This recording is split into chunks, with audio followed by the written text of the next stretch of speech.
एक सुबह की कॉल ने बचाव दल को एक छोटे लड़के की खोज के लिए चिंताजनक खोज में डाल दिया। इस कहानी का अंत सभी शामिल लोगों को हिलाकर रख दिया। 13 अक्टूबर 2015 की सुबह हेडन, न्यू जर्सी शहर के डिस्पैचर ने 22 वर्षीय डेविड क्रियाट की कॉल प्राप्त की। उत्साहित युवा ने बताया कि जब वह जागा तो उसने पाया कि उसका 3 साल का बेटा ब्रैंडन घर में नहीं था। डेविड को संदेह हुआ कि छोटा लड़का रात में खुद से उनके पहले मंजिल के अपार्टमेंट का दरवाजा खोलकर बाहर निकल गया होगा। इसके बाद डेविड ने बच्चे की मां 21 वर्षीय सामंथा डेनाटो को फोन किया। जब उसने खबर सुनी तो सामंथा बिना देर किए नंगे पांव घर से बाहर भागी, कार की ड्राइवर सीट पर बैठी और तेजी से डेविड की ओर चल पड़ी। वह धुंधले में ड्राइव कर रही थी और समझ नहीं पा रही थी कि ऐसा कैसे हो सकता है। आखिरकार ब्रैंडन कभी घर से नहीं भागा था और अंधेरे से भी डरता था। सामंथा और डेविड की मुलाकात तब हुई थी जब वे दोनों स्कूल में थे। स्कूल की पढ़ाई खत्म होने के कुछ ही समय बाद सामंथा गर्भवती हो गई और जोड़े ने शादी करने का फैसला किया। डेविड अपने पहले बेटे के जन्म का बेसब्री से इंतजार कर रहा था। ब्रैंडन एक खुशमिजाज और सक्रिय बच्चा बनकर बड़ा हुआ, लेकिन 2014 में सामंथा को अपने पति की बेवफाई का पता चला और उसने तलाक के लिए अर्जी दे दी। अलगाव के बावजूद दोनों ने बेटे के लिए अच्छे संबंध बनाए रखा।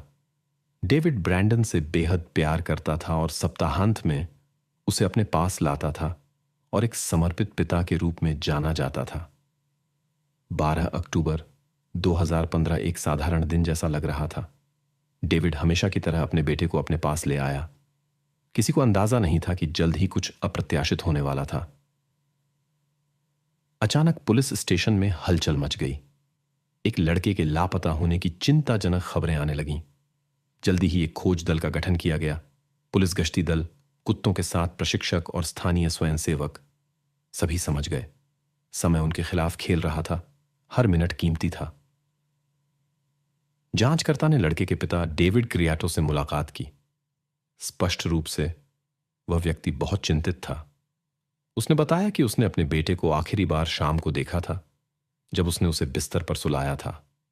जब डेविड सुबह 6 बजे के करीब उठा तो उसने बच्चे को देखने का फैसला किया। जब वह कमरे में गया तो उसे खाली बिस्तर मिला। घर की तलाशी लेने के बाद पिता को भयावह एहसास हुआ। ब्रैंडन गायब था। प्रारंभिक जांच में मुख्य दरवाजे में किसी भी जबरदस्ती प्रवेश का कोई संकेत नहीं मिला। घर में भी कोई असामान्य बात नहीं मिली जिसने जांचकर्ताओं को भ्रमित कर दिया। इस बीच इलाके में बड़े पैमाने पर खोज अभियान चलाए जा रहे थे। प्रशिक्षक को ब्रैंडन का जूता दिया गया ताकि कुत्ता गंध का पता लगा सके। कुत्ता, जिसने गंध को पकड़ लिया था, अपने प्रशिक्षक को सड़क के किनारे एक पास के जंगल की ओर ले गया। जंगल के किनारे पर कुत्ते ने एक बमुश्किल दिखाई देने वाले रास्ते की पहचान की। उस रास्ते का अनुसरण करते हुए वे एक ढलान से नीचे उतरकर एक छोटे से नाले पर पहुंचे। प्रशिक्षक की नजर अनजाने में किनारे पर एक चिंताजनक दृश्य पर ठहर गई। पानी में एक स्थिर आकृति दिखाई दे रही थी जिसमें दहशत के साथ लंबे समय से लापता ब्रैंडन क्रियाटो की पहचान की गई। खोज के अंत की खबर ने तुरंत स्थानीय पत्रकारों का ध्यान खींचा, जो जल्द ही उस जगह पर इकट्ठा हो गए। घटनास्थल पर पहुंचे जांचकर्ताओं को एक रहस्यमयी दृश्य का सामना करना पड़ा। ब्रैंडन पानी में एक असामान्य स्थिति में था। उसने पायजामा और मोजे पहने हुए थे, लेकिन उसके कपड़ों का निचला हिस्सा बिखरा हुआ था। जांचकर्ता की अनुभवी आंख ने तुरंत एक अजीब विवरण देखा। ब्रैंडन के मोजे असामान्य रूप से साफ सुथरे लग रहे थे, जो किसी भी तरह से परिवेश से मेल नहीं खाते थे। जिस तरह से ब्रैंडन मिला था, उसने संकेत दिया कि वह अकेले वहां नहीं पहुंच सकता था। पानी में लंबे समय तक रहने के कारण कई महत्वपूर्ण सबूत नष्ट हो गए थे और पास में ऐसा कुछ नहीं मिला जो जांच में मदद कर सके। उम्मीद अब चिकित्सा जांच के परिणामों पर टिकी थी। जांचकर्ताओं के सामने अब कठिन काम था। लड़के के रिश्तेदारों को हुई घटना के बारे में सूचित करना। सबसे पहले उसकी मां सामंथा को खबर मिली। जब उसने खबर सुनी तो वह डर के मारे जम गई और कुछ बोल नहीं सकी। लड़के के पिता डेविड की प्रतिक्रिया अधिक भावुक थी। उनकी हालत के बावजूद जांचकर्ताओं ने उनसे अपने बेटे के साथ बिताए आखिरी दिन के बारे में बताने का अनुरोध किया। कुछ शांत होने के बाद डेविड ने बताया, सोने से पहले उसने अपने बेटे को कहानियां पढ़ी, उसे कंबल में लपेटा और बिस्तर पर सुला दिया। बगल के कमरे से उसने सुना कि लड़का कुछ बड़बड़ा रहा था, फिर चुप हो गया। यह सुनिश्चित करने के बाद कि उसका बेटा सो गया है, डेविड ने न्यूयॉर्क में पढ़ने वाली अपनी प्रेमिका को फोन करने की कोशिश की, लेकिन सफल नहीं हो पाया। यह मानते हुए कि वह पहले ही सो चुकी होगी, वह खुद भी सोने चला गया। सामंथा डेनाटा के अनुसार ब्रैंडन अंधेरे से बहुत डरता था और कभी भी अपने पिता की अनुमति के बिना घर से बाहर नहीं जाता। इसे जांचकर्ताओं को संदेह हुआ कि कोई व्यक्ति घर में घुस आया होगा और लड़के को अपने साथ ले गया होगा। सुराग की तलाश में पुलिस ने पड़ोसियों और निवासियों से पूछताछ की। इस बीच अन्य जांचकर्ता घटनास्थल के पास सीसीटीवी फुटेज की तलाश कर रहे थे। उन्हें करीब 70 मीटर दूर एक कैमरा मिला। तस्वीरों की जांच करते हुए जांचकर्ता ब्रैंडन या उसके आसपास किसी को देखने की कोशिश कर रहे थे या किसी भी अन्य सुराग की तलाश कर रहे थे, ताकि यह समझ सकें कि उस दुर्भाग्यपूर्ण रात क्या हुआ था। दुर्भाग्य से वीडियो की समीक्षा से कोई परिणाम नहीं निकला। हालांकि यह इस मामले में एकमात्र निराशा नहीं थी। ब्रैंडन की हालत का अध्ययन करने वाले 3 विभिन्न विशेषज्ञ किसी भी ठोस निष्कर्ष पर नहीं पहुंच सके, जिससे जांचकर्ताओं को आश्चर्य हुआ। उन्होंने केवल यह अनुमान लगाया कि सांस की कमी शायद मौत का कारण हो सकती है। यह कैसे हुआ, कोई भी निश्चित रूप से नहीं कह सका। इसके अलावा ब्रैंडन के कपड़ों की असामान्य स्थिति के बावजूद किसी भी विशेषज्ञ ने अतिरिक्त जांच नहीं की। विशेषज्ञों की यह लापरवाही बाद में इस मामले में महत्वपूर्ण भूमिका निभाने वाली थी। ब्रैंडन क्रियाटो की खोज के 10 दिन बाद जांचकर्ताओं ने सबूतों की कमी के बावजूद ब्रैंडन के पिता के फोन की जांच करने का फैसला किया। पुलिस ने डेविड क्रियाटो का मोबाइल फोन जब्त कर लिया ताकि उसके संदेशों, कॉल्स और हर उस चीज की जांच की जा सके जो जांच में मदद कर सके। फोन की जांच के दौरान जांचकर्ताओं ने देखा कि अपने बेटे के लापता होने की रात डेविड ने अपनी 17 वर्षीय प्रेमिका जूलिया स्टैंस्की को 10 बार फोन किया था। विशेषज्ञों ने उनके बीच करीब 9000 संदेशों की खोज की। संदेशों को पढ़ते हुए उन्होंने देखा कि इस जोड़ी के बीच एक गर्मजोशी भरा रिश्ता था। लेकिन सब कुछ तब बदल गया जब जूलिया को विश्वविद्यालय में प्रवेश मिला और वह न्यूयॉर्क चली गई। धीरे धीरे उनका संवाद तनावपूर्ण होता गया। जूलिया और डेविड के बीच का रिश्ता दिन ब दिन तनावपूर्ण होता गया।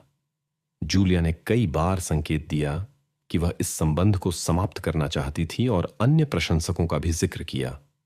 इन संदेशों से डेविड को तीव्र प्रतिक्रियाएं और गहरे भावनात्मक उथल-पुथल महसूस होने लगे। विशेष रूप से परेशान करने वाली बात यह थी कि जूलिया डेविड के ब्रैंडन और उसकी मां सामंथा के साथ बिताए समय से नाखुश थी। जूलिया ने खुलकर बच्चों के प्रति अपनी नापसंदगी और ब्रैंडन की उपस्थिति के प्रति अपनी असहजता व्यक्त की। इसके बावजूद डेविड इस बात पर अड़ा रहा कि उसका बेटा हमेशा उसके जीवन का हिस्सा रहेगा।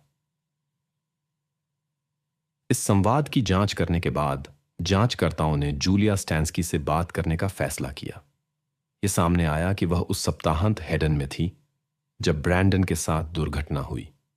हालांकि जूलिया ने दावा किया कि उसने 12 अक्टूबर की सुबह 6:48 पर एक्सप्रेस ट्रेन से न्यूयॉर्क के लिए प्रस्थान किया था। जब ब्रैंडन का जिक्र हुआ तो जूलिया ने तुरंत स्वीकार किया कि उसे उसके प्रति कोई खास स्नेह नहीं था। उसने कहा कि उसने शुरू से ही डेविड को बच्चों के प्रति अपनी राय स्पष्ट कर दी थी। उसके अनुसार वह ब्रैंडन के साथ मुलाकातों के दौरान अपनी नकारात्मक भावनाओं को दबाती थी, लेकिन डेविड को हमेशा इस बात से अवगत कराती थी कि बच्चे के साथ संवाद करने की आवश्यकता उसे परेशान करती है। ब्रैंडन के प्रति यह दृष्टिकोण जांचकर्ताओं को असामान्य लगा। उन्होंने शक जताया कि जूलिया स्टैंस्की का लड़के के रहस्यमय तरीके से गायब होने से कोई संबंध हो सकता है। हालांकि जब उन्होंने उसका अलीबी जांचा तो उन्हें यकीन हो गया कि वह महत्वपूर्ण समय पर शारीरिक रूप से ब्रैंडन के पास नहीं हो सकती थी। 12 अक्टूबर की सुबह की स्टेशन कैमरों की वीडियो रिकॉर्डिंग ने जूलिया की यात्रा की पुष्टि की और 13 अक्टूबर की सुबह उसके फोन का सिग्नल न्यूयॉर्क में पाया गया। जब जांचकर्ताओं ने जूलिया स्टैंस्की को संदिग्धों की सूची से बाहर कर दिया तो उन्होंने उन सभी को जांचने का फैसला किया जिनका ब्रैंडन से संपर्क था। एक जांचकर्ता जिसने डेविड क्रिएटो से उसके बेटे की घटना के बाद बात की थी ने कुछ अजीब पाया। डेविड केवल सवालों के जवाब नहीं दे रहा था बल्कि जल्दी से खुद से भी ज्यादा जानकारी देने की कोशिश कर रहा था। जांचकर्ता को उसकी दुख भरी प्रतिक्रिया अस्वाभाविक लगी, जैसे कि यह पहले से तैयार की गई हो। इसने जांचकर्ताओं को डेविड क्रियात पर विशेष ध्यान देने के लिए प्रेरित किया, क्योंकि वही आखिरी व्यक्ति था जिसने अपने बेटे को देखा था। सितंबर 2015 से डेविड की जूलिया के साथ हुई बातचीत की जांच से उसके ईर्ष्यालु स्वभाव और उसकी प्रेमिका की बेवफाई के शक का पता चला। जब जूलिया अन्य छात्रों के साथ समय बिताती थी तो डेविड स्पष्ट रूप से चिंतित हो जाता था। जांचकर्ताओं के लिए विशेष रूप से दिलचस्प एक संवाद था जो 6 अक्टूबर 2015 को डेविड और जूलिया के बीच हुआ। इस बातचीत में जूलिया ने डेविड से शुक्रवार की रात आने का जोरदार अनुरोध किया। हालांकि उसके जवाब अस्पष्ट और दार्शनिक थे, जिससे पता चलता था कि हमेशा वही नहीं मिलता जो हम चाहते हैं। फिर बातचीत ने एक अप्रत्याशित मोड़ लिया। जूलिया ने डेविड के बेटे का जिक्र किया और कहा कि वह चाहती थी कि डेविड उसे देखना बंद कर दे। डेविड के जवाब और भी रहस्यमय हो गए। उसने भविष्य को बदलने की संभावना के बारे में बात की, लेकिन अतीत को नहीं। जूलिया का अंतिम सवाल विशेष रूप से परेशान करने वाला लगा। उसने पूछा, डेविड का बेटा उसके जीवन से कब गायब होगा और उसे इसके लिए कितनी देर इंतजार करना होगा। डेविड क्रियात के फोन की आगे की जांच से पता चला कि वह जूलिया की गतिविधियों को उसके सभी सोशल मीडिया प्लेटफॉर्मों पर लगातार निगरानी कर रहा था। ब्रैंडन के गायब होने की रात डेविड ने जूलिया के स्नैपचैट अकाउंट में किसी साथी की एक संदेश खोजी। इसके बाद उसने जूलिया को कॉल करने की कोशिश की, लेकिन उसकी सभी कॉल अनुत्तरित रहीं। जांचकर्ताओं ने डेविड क्रियात को दोबारा पूछताछ के लिए बुलाने का फैसला किया। इस बार उन्होंने मोबाइल डिवाइस से प्राप्त नई जानकारी पर ध्यान केंद्रित किया, विशेष रूप से उसके बेटे के गायब होने की रात के दौरान उसकी गतिविधियों पर। डेविड ने फिर से बताया कि उसने ब्रैंडन को सोने से पहले 3 कहानियां पढ़ी थीं। जब बच्चा सो गया तो उसने जूलिया से संपर्क करने की कोशिश की, लेकिन सफल नहीं हो सका। उसने यह भी दावा किया कि वह रात 10 बजे सोने गया और सुबह 6 बजे उठा। जब उससे पूछा गया कि क्या उसने रात में कुछ किया था, तो पहले उसने इनकार कर दिया। हालांकि लगातार पूछताछ के बाद उसने स्वीकार किया कि वह जूलिया की किसी और आदमी के साथ डेट को लेकर बहुत चिंतित था। उसने जूलिया के स्नैपचैट पेज को देखा और एक अज्ञात व्यक्ति से एक संदेश पाया। डेविड ने रात के लगभग 1:30 बजे तक उसके प्रोफाइल की जांच और अपडेट किया, फिर सो गया। यह पता चला कि डेविड क्रियात ने अपने बेटे के गायब होने की रात की अपनी गतिविधियों के बारे में शुरू में सच नहीं बताया था। इसके अलावा जांचकर्ताओं ने डेविड के फोन में फोटो की जांच के दौरान एक तस्वीर पाई जिसने उनका विशेष ध्यान आकर्षित किया। यह फोटो ब्रैंडन की घटना से लगभग 2 दिन पहले खींची गई थी और यह उस जगह के पास ली गई थी जहां बाद में लड़का चिंताजनक स्थिति में पाया गया था। जांचकर्ताओं को यह भी पता चला कि डेविड इस स्थान को विशेष मानता था, जिसे वह किसी प्रकार की ऊर्जा से युक्त मानता था। वह वहां अक्सर अकेले या अपनी प्रेमिका जूलिया के साथ जाया करता था। निदेशक को महसूस हुआ कि इस कहानी में कुछ ठीक नहीं है। जब डेविड क्रिएटो ने यह पहचाना कि उसे अपने बेटे के लापता होने के मामले में एक संभावित शामिल व्यक्ति के रूप में देखा जा रहा है, तो उसने एक वकील से संपर्क किया। इससे कानून प्रवर्तन एजेंसियों का काम मुश्किल हो गया, क्योंकि अब वे डेविड से सीधे संवाद नहीं कर सकते थे और ब्रैंडन क्रिएटो की उस दुर्भाग्यपूर्ण रात और अंतिम घंटों के बारे में स्पष्टता नहीं पा सकते थे। 11 जनवरी 2016 को पुलिस ने डेविड क्रिएटो को गिरफ्तार किया, मोबाइल डिवाइस से प्राप्त डेटा के आधार पर। गिरफ्तारी के दौरान वह निष्क्रिय रहा। कोई प्रतिरोध नहीं किया और चुपचाप पुलिस की गाड़ी में बैठ गया। पुलिस स्टेशन में उसे अपने बेटे ब्रैंडन के लापता होने से जुड़े आरोपों का सामना करना पड़ा। अभियोजन पक्ष के अनुसार डेविड को 12 अक्टूबर 2015 की देर रात को अपनी प्रेमिका जूलिया के एक अन्य आदमी के साथ डेट पर जाने की जानकारी मिली।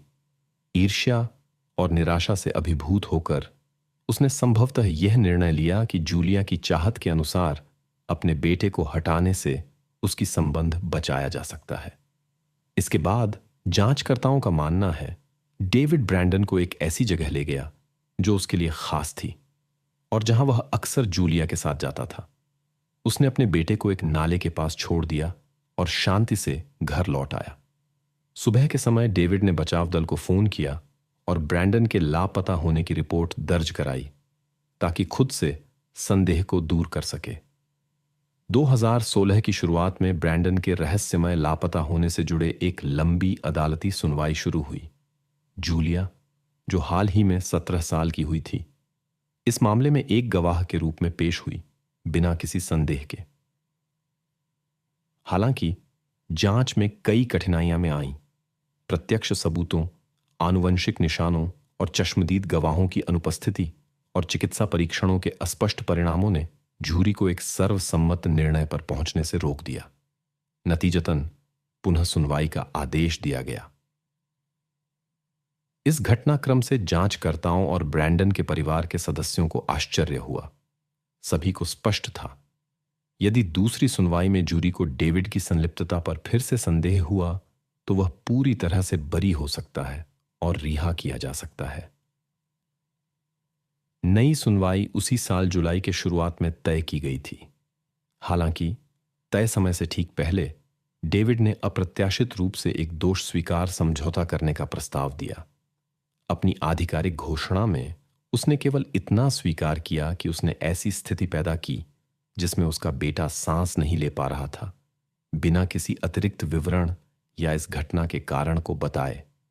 समझौते के अनुसार डेविड क्रिएटो को गंभीर परिस्थितियों के साथ लापरवाह कृत्यों के लिए 10 साल की सजा मिली, बजाय संभावित 30 साल की सजा के। इससे उसे 8 साल बाद जल्द रिहाई का भी मौका मिला। डेविड क्रिएटो के परिवार के सदस्य अभी भी उसकी बेगुनाही के प्रति आश्वस्त हैं। उनका दावा है कि उसने केवल फिर से सुनवाई से बचने के लिए दोष स्वीकार किया था। सामंथा डेनाटा, ब्रैंडन की मां, अभी भी अपने नुकसान को सहन नहीं कर पा रही हैं। वह अक्सर उस जगह का दौरा करती हैं जहां उनका बेटा गंभीर स्थिति में पाया गया था।